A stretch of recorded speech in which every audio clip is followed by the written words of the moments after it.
This is one of the few neat tricks on how you can actually move your column around. First of all, you're going to have to highlight the column that you want to move.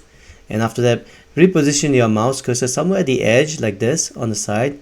When you see a four-sided arrow, left click and you drag to wherever you want to move your column to. So I'm going to undo this guy here. That's how you move.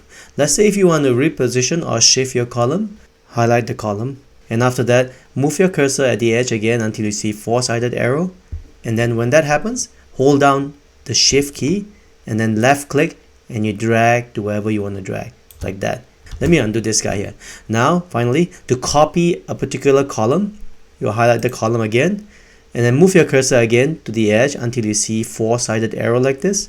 And then you hold your control key, left click, and then you move to wherever you want to move to, and then you release it and it creates a duplicate copy of the column. The same technique can be used to move and copy your row. Like for example, let's say you want to reposition this row.